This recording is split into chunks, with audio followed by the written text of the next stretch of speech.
I want to start this video by saying good morning because it's 6:30 a.m. where I am right now while I am filming this voiceover. But really, wherever you are, whatever time of day it is, good morning. Hello, welcome to this video. I am doing a plan with me video. I haven't done one of these, I don't think this year.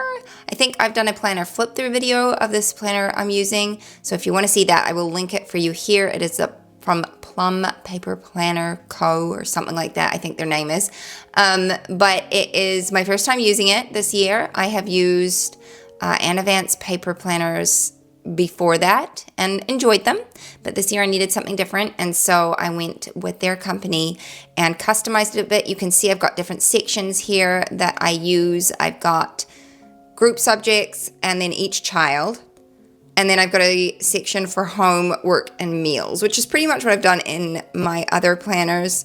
But I did go for a slightly different layout this year. It's actually back to what I used to use, I think, a couple years ago, and I really like it. So you probably saw a little while ago, there were a couple pieces of paper. First was my map, the year overview. It's the one thing I do miss from the Advance planner, and I just made my own in Canva. So I printed that out. It gives me an overview of the entire year, and I just cross off the weeks as we go. But in that, I've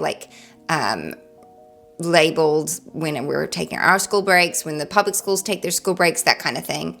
And then I've got this 6-week planner that I made online. And it's just, this is a method I have used for years now where I plan out a term at a time. And we do six-week terms in a year. And so I write out all our lesson plans for 6 weeks. It gives me just enough structure to give me an idea of how the term is going to go, but I also just change things up as we need to. So if a child is sick or whatever, I just, adjust whatever lessons that we're then doing, and I just transfer everything into my planner. I have often been asked how I made that, and I just went on to Google Docs and created a table, and I went ahead and added all of our lesson plans there, and I just used the same template over and over again. I think I tweak it a bit this year because my youngest daughter's in kindergarten now, and so she's doing a little bit more, and I needed a bit more space to write all her things in there, but otherwise I just use the same thing. So just writing everything into my planner with all of the lesson plans as well, and that is how I've been doing it for years now, and it works really well for me. I am a planner. I like to have plans. Just because you're a planner doesn't mean that you have to be rigid and set in stone, but it gives me a plan. And if I didn't have one, I just wouldn't do very well. I don't live off of motivation. I have to live off of discipline. A lot of people ask, how do you, and I do mean a lot of people. I get this question far more often than I ever thought I would. And that is, how do you stay motivated to homeschool and to do things every day? I'm I don't stay motivated. You just do it because it's really important. It's a really serious thing. In the sense that it's my kids' education, and so whether I feel like doing it or not, I just do it. And so doing things like planning really helps me because it takes the mental load off of me a little bit.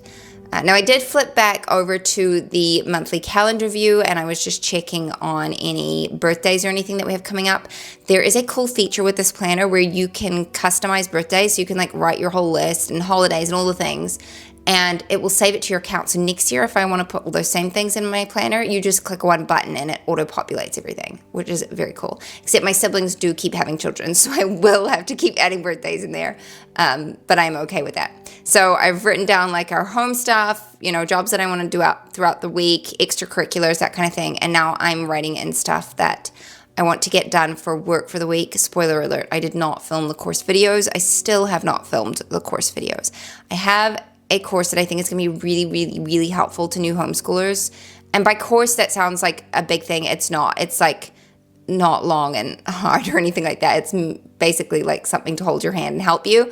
But I just haven't gotten to it yet because, life is busy and priorities and all that. So, this layout only has a tiny little section for the weekend, and I chose that intentionally because I never really used the weekend section in my other planners, and so I liked that didn't take up a whole bunch of space in here. We did do a firewood day at my parents' farm. We went and got firewood, and by we, I mean I went along, but my husband and dad and brother-in-law did all the work. I did help unload it when we got home, but that was really good. We have fire for the winter now, so we will not be cold. And then I just add a little bit of fun decoration to the pages. I've got lots of washi tape, a big stash, and so each month I kind of pick a theme and go with that. And then I use the Crayola Super Tip markers to create bullet points. Yeah, I bought this a couple of years ago and they work really well. And then I use this section as a running to-do list. You can customize these sections, like where it says to do, I like wrote that in. You can change that to something else if you wanted. And I think in the box above it, you could have written something, but I just left it blank. Sometimes I put in a verse in there or just a quote or whatever I feel like for the week. But it's very simple. I don't do a lot of decorating. It's just practical, but there's also a little bit of pretty in there. So I really like that. I chose a dated planner, which I've not used in a very long time, like years. And I really like having the dated planner, to be honest. We're not year-round homeschoolers, so I didn't need like super flexibility in that area, I guess. But yeah, it's just been nice to have everything dated, and it speaks to the organized part of me who likes everything laid out and proper.